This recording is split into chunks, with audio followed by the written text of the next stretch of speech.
Throughout the years, America has developed an obsession with video games ranging in different aspects, from genre, design, animation, storyline, and overall feel. However, one may notice a progression of violence in each next-gen game. These advances have left a stamp of disapproval marked by many parents, teachers, and overall matured audiences. The real question is, does the caliber of weapons in these games and the extent of violence really affect the hostility and mass shooting rates in America, and could it be linked to mental illness? I asked some of my fellow classmates here at UWM to see what their opinion on the video game industry was, and also to ask if mental illness could tie into some video games and recent school shootings. What's your name? My name is... Let me think about this one. My name's Tyler. Tyler, okay. Derek. Nina Wasnick. Brett Johnson. Amber Jackson. Okay. Zach. Zach, okay. And how old are you? I'm 18. 18. 18. I'm 18 years old. I'm 20. 19. Okay. And what kind of video games do you play? Like genre? Genre, any specifics? Mostly just real-time strategies. I'm big on the Fallout series. Okay. The Elder Scrolls series, the Civilization game. On occasion, Okay. What kind of video games do you play? GTA, GTA? or any like story, like Life is Strange. GTA, yes. Particularly sports, racing, things of that nature. I have played Halo, Halo. and one dark past of mine I played Call of Duty and Battlefield. Then I gave up on Call of Duty and only played Battlefield just Okay. for putting C4 in the front of a Jeep and then crashing into people, and somehow that worked. I used to play like Super Smash Bros, Mario Kart. I recently started playing Grand Theft Auto. Okay. That's quite a change. Mm-hmm. Okay. It's a fun game. It is? Yeah. Okay. What makes it fun? You can do like anything you like.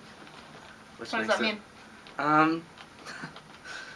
Basically you can just like kill whoever you want, rob people, steal cars. Okay. It's kind of fun. It's fun? Yep. Okay. Alright.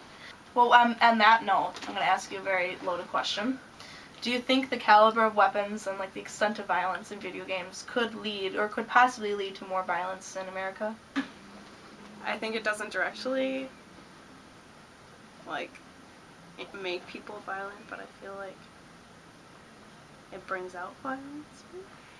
Well, my opinion is completely different from Fox News' opinion, where they're like, oh, it's just instilling violence on people. Okay. It's like, I think it does, not directly, but in the sense that it desensitizes people to violence, so then they're more prone to violent acts. Well, violence in video games seems to just get, more... It seems to just grow a lot more in recent years. And there's countless numbers of them, ranging from games that involve, even simple things like zombies to war to post-apocalyptic to even just like modern-day street shootings. And I feel that if you get those into the wrong hands, it can kind of impact the way a child perceives what is okay with gun use. So if you start getting these types of games into the younger generation's hands, they kind of assume that walking with a shotgun down the street is an okay thing to do when it really isn't. And kind of gives a very loaded idea of what weapon use can really be. More violence? No, not at all. No? Okay.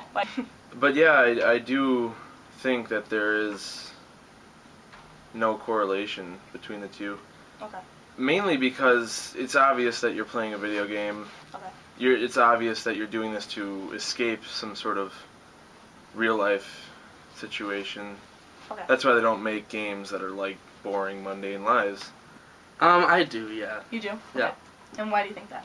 I've just heard that a majority of the people that do mass shootings are avid video gamers. of course not. No. If you expose a child to it at say 4 years old, which is how some of these people are growing up, maybe, because at that point it's the parents' fault. If Right. it's the kid doing it on their own accord just because they want to rebel against the system, just to play something super violent that says M on it and 17 plus, it's like, I'm not 17, but I'm gonna play it anyway. When people with mental illnesses do play violent video games and everything, whose fault do you think it is for letting them play those video games? Do you think it's their parents' fault? Do you think it's their own fault? Or do you think it's society's fault for making video games so violent?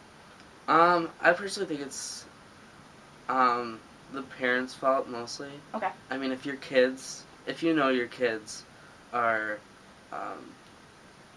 in that kind of mindset, I don't think you should be able to let your kids play Grand Theft Auto or Call of Duty or Okay. the shoot 'em up games. I think that parents should be in charge of what their kids are doing, but at the same time, society contributes to what is in the video games. Okay. Well, I mean, people should know what they're getting into when they buy the video game. My family has a lot of history with mental illness. My cousin has schizophrenia, and he's completely, fine when he plays video games or watches violent movies and stuff like that. Okay. So in your opinion, what do you think causes those shootings then? I think that is, mental, not illness, but, imbalance. And they have things that they need to work through with themselves. Oh, it's entirely on whoever purchased the game. Okay. Be it them or a parent. I feel that that's entirely up to them. Okay. Well, for the most part, when you see a school shooter do these types of acts, they tend to have some form of mental disability and some form of mental illness, be it schizophrenia, anxiety, depression, whatever you want to call it. I feel that the surroundings that they're put in while they're either attending the school or the surroundings they're put in when they grow up really affect how they interact and how what leads them to do these things more than video games necessarily would. However, I feel like video games kind of give them that imagination of what if I was given the opportunity, and kind of give them the sense to say, this is kind of something that I've thought of, and when I see doing things like this in a video game, I would kind of want to do it in reality. I think that they're mental disorders, illnesses, that would be the main root of the problem. Okay. And sort of hauling it off to video games is a bad idea. Okay. All right. And it's more of just a way to pull ratings. Right. In the media. Right. I'm actually going to have you watch a quick trailer for a video game. Have you heard of the video game Hatred? Never heard of it. Okay. I'm going to have you watch this real quick. It's like indie or something?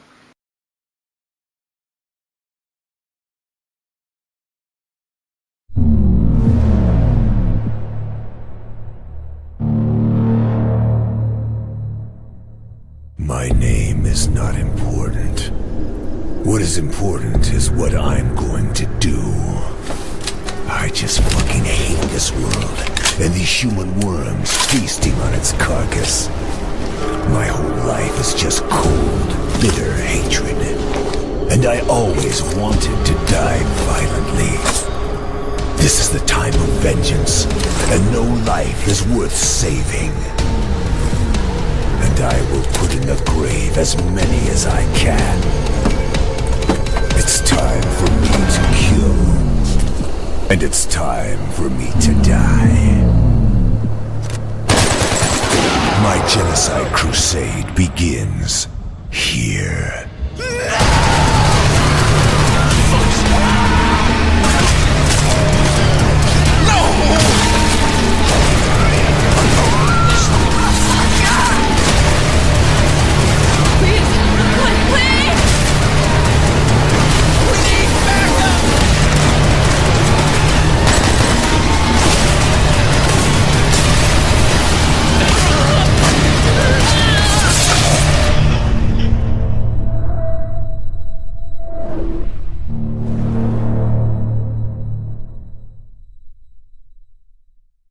How did that trailer make you feel? What did you think of that?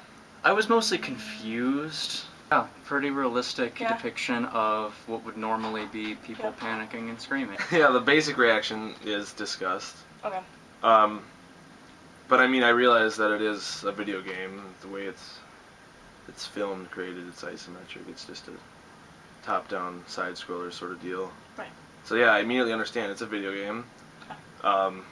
Sure that once again there is a level of disgust, but besides that, I mean, it looks somewhat sort of fun. Like Right. it'd be a stress-relieving sort of Right. get some icky thoughts out of your system. You don't have to be crazy to play it. I don't Okay. think. Yeah. It actually kind of reminds me of Grand Theft Auto a little. Just the freedom to kill whoever you want. Okay. I mean, you hear people begging for their lives and stuff. Okay. And Yep.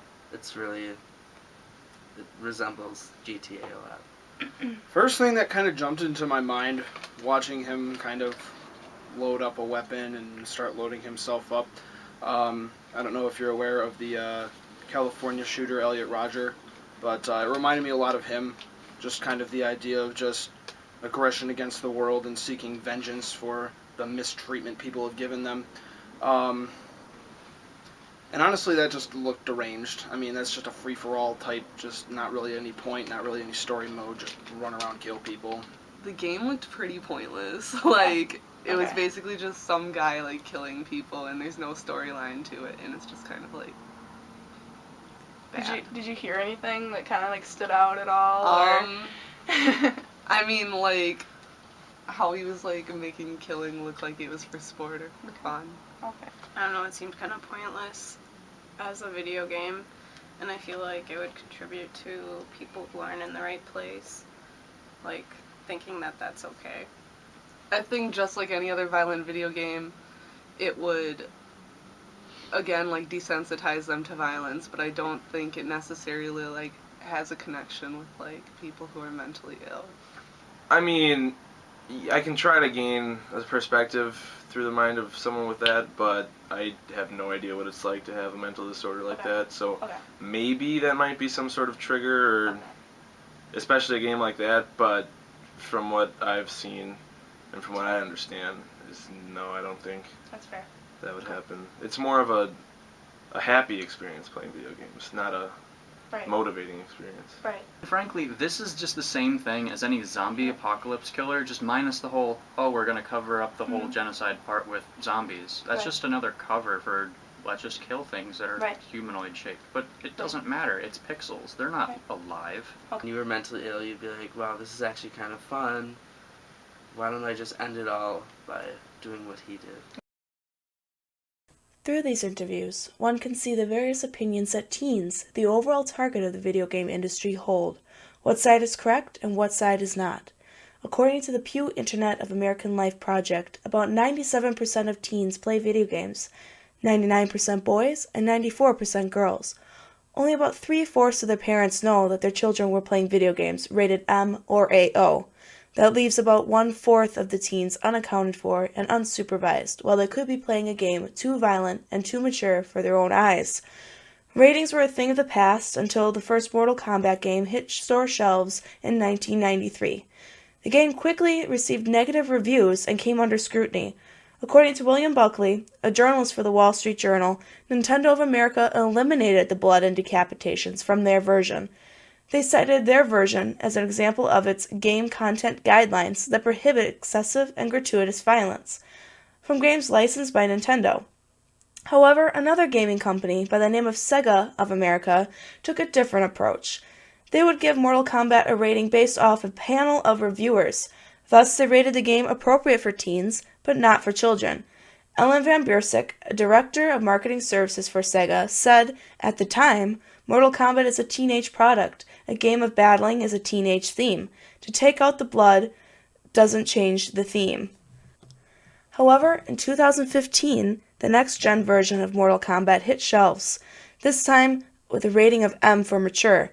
How could a rating change so drastically over the years, one may ask? Well, many things can factor into this. The development of technology over the years has given video games like Mortal Kombat a more realistic design. Now in-game, you can see detailed facial expressions, sounds, and most notably, the blood and gore. In the new game, fatalities follow the character's movement, and the camera zooms into the final damage given to one's opponent. These kinds of advancements in technology have been applied to games and ultimately have made a darker impact on today's youth. According to a new task force report released by the American Psychological Association, there is a consistent relationship between violent video games and the increase in aggressive behavior, cognition, and affect. For more than 20 years, scientists have looked into the use of violent video games, but there's little research addressing if these games cause people to commit acts of criminal violence. Further into the APA report, it states that there is no single risk factor that consistently lead an individual to act out aggressively. What could these risk factors be, one may ask? Well, to start off, some risk factors of particular school shooters who tend to be tied into the video game industry are isolation, bullying, and domestic violence, exposure to guns, and along with mental illness. Dr. Vic Strasberger of the University of the New Mexico School of Medicine says this about school shooters. Quote, I have treated severe school shooters, and my best guess is these kids have 4 factors that apply. 1. They've been abused or bullied. 2. They have mental illness. 3. They are socially isolated. And 4. They play violent video games. End quote. This argument perfectly correlates to school shooters in the Columbine High School massacre. Both were avid video game players of the sci-fi horror first-person shooter called Doom. This game, though largely pixelated, made the shooting seem realistic, as you were the eyes of the gunman, and you could control what you could or couldn't see. This being said, there's a study that was conducted for the book Computers and Human Behavior. In this book, there was a study conducted with 70 youths with a mean age of 14.69 and an age range of 12 to 18, with 2 hypotheses. The first being that video game violence has a direct and general influence on increasing aggression, and second, that violent video games will interact with mental health symptoms. For this study, the experimenters used 2 games, Mortal Kombat and Forza Racing, for the Xbox 360. The experimenters then questioned the parents of the test subjects. There was a simple 12-question survey that asked how much the parents would monitor their kids, which had an alpha of 0.77. The second line of questioning included a child behavior checklist. This was to measure the mental health symptoms of the children. This survey scored a 0.93 alpha reliability. The children would then play either one of the games for a certain set time, then would move on to the main lab. The main test was to see if a child would hold a Confederate's hand under ice water for an undetermined amount of time. The child was allowed to test the water and also was allowed to say no to dipping their victim's hand under the water, thus giving an empathy vote. On the opposite end of the spectrum would be if the child did decide to submerge their victim's hand into the ice water. If the child were to do so, it would lead to an aggressive vote. The final result? Opposite of what one may think. The children who received an empathy vote instead were the ones who played Mortal Kombat, scoring a 20.60. And some of the children who played the racing game received an aggression vote, scoring a 19.93. This now shows how the selection of video games do not determine the aggression of the individual. Instead, how the player views their own mental stability. However, looking at the shooters of Columbine, both Eric Harris and Dylan Klebold had a history of mental illnesses. Both shooters were aiming to beat the high score of deaths and make their school shooting the worst shooting in world history. In fact, their plan was to set off a pipe bomb in the school, shoot up whoever ran out of the school, and for the grand finale, set up car bombs in the parking lot so when police, medics, and reporters came, they would get a live TV headliner. However, both shooters were radically different with different motives and opposite mental conditions. Agent Fugler says Klebold was hurting inside, while Harris wanted to hurt people. Harris was not a merely troubled kid, rather, he was, as some psychiatrists say, a psychopath. This word is loosely thrown around, however, it does have a clear meaning. Dr. Robert Hare, author of Without a Conscience, says, quote, psychopaths are not disoriented or out of touch with reality, nor do they experience delusions or hallucinations or intense subjective distress that characterize most other mental disorders. If this is true, could the video game Doom have really impacted their actions, or was it simply coincidence that both gunmen played the game before their rampage? Doom is a game in which the main character would shoot aliens and other humanoid characters, however, never straying from his gun. If the 2 shooters were to copy the game, one would imagine that they would follow those guidelines and plotline. The fact that the game was competitive, however, may have influenced their outlook on their world rankings. This being said, there is yet another school shooting at Sandy Hook Elementary School. Adam Lanza, the shooter at the school, was for many years untreated for his psychiatric, physical ailments, like anxiety and OCD, and he was being deprived of services and drugs. Also, the Yale report used for Lanza said he suffered from undiagnosed anorexia, him being 6 feet tall, weighing in at a mere 112 pounds, and at the age of 22. His mother, a very protective woman, kept her son in a bubble-like life where Adam would barely go outside and socialize with others his age. Since his life was already decided for him by his own mother, Adam survived by living through his games. Lanza racked up more than 83,000 kills and more than 22,000 headshots, according to Daniel Bates and Helen Powell, in his favorite game Combat Arms. It was through this game that Lanza became obsessed with the military and mass killers.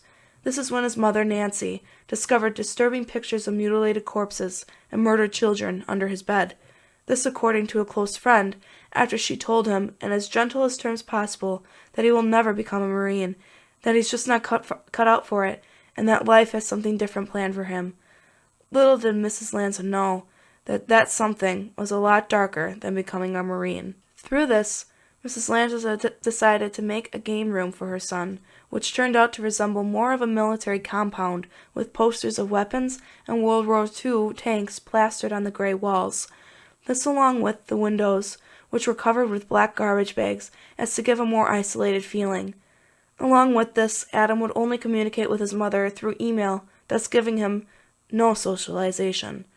Adam was also surrounded by weapons in his household, leading him to believe that using them would be a sane thing to do, since, in his own mind, he was a part of the military, and in some respects, he also believed he was a character in one of his games. His mother, once again an eyewitness to his insanity, found more drawings of mutilated children, along with a drawing of Adam himself, with a bullet wound in his forehead and blood flowing out with his arms outstretched triumphantly.